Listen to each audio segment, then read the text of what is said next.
Lo starter ha dato l'ok per questa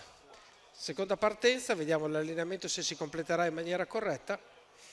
Raggiungiamo ora il paletto rosso che delimita il punto in cui è necessario raggiungersi le proprie posizioni correttamente.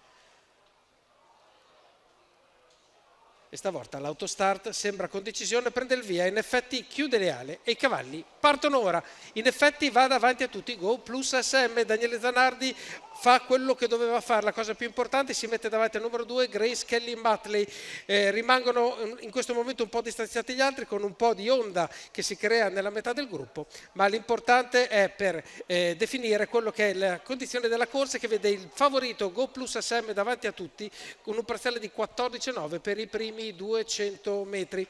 Adesso qualcuno incomincia a muoversi per mettersi nelle prime posizioni, dietro al numero 4 Go Plus SM e il numero 2 Grace Kelly Matley, e questo numero che sta arrivando è il numero 6 di Gulliver K con Michela Rossi. Dopo un 29,9 dei primi 400 metri Gulliver K incomincia a dare un po' di mossa al gruppo. Dietro Gulliver K arriva il numero 7 di Gilmar Di Rucci con Massimiliano Michelotto e quindi si formano due pariglie e presto arriverà la terza, 600 metri in poco meno di 40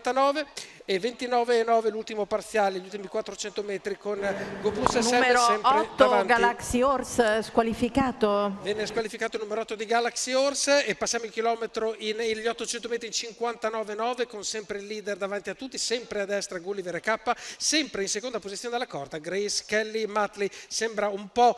affievolersi l'azione del numero 6 di Gulliver K richiamato da Michela Rossi e siamo entrati effettivamente negli ultimi 600 metri di gara, la media chilometrica 1,15,7 e non vuole più sentire ragioni Daniele Zanardi e accende definitivamente il motore di Go Plus SM che tende ad andarsi ma non molla Gilmar Di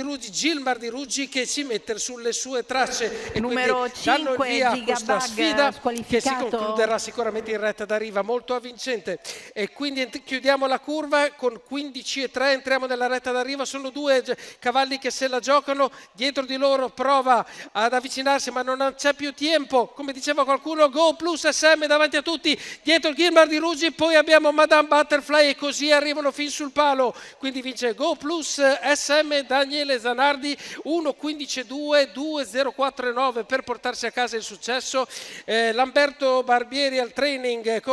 e poi Daniele Zanardi ovviamente alla proprietà per questo castrone baio di 4 anni, figlio di Axel Rose e non Plus SM, che si aggiudica questa corsa del convegno precedendo il numero 7 di Gilmar Di Rucci, al terzo posto il numero 1 di Madame Butterfly